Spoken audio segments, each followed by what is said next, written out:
Hello everyone, welcome back. In this video, I will show you how to trade futures on Coinbase.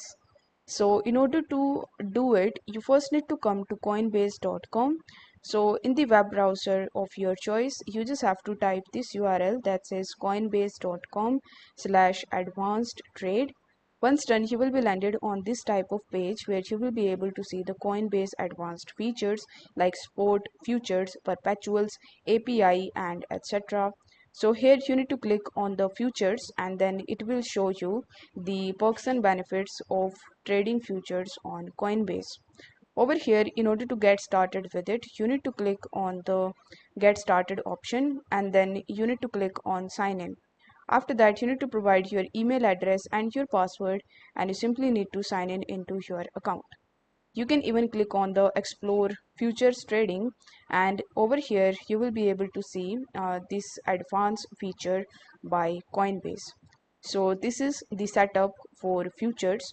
So over here you need to make sure that the futures is selected. Now in the right hand side you will be able to see the long position as well as the short position.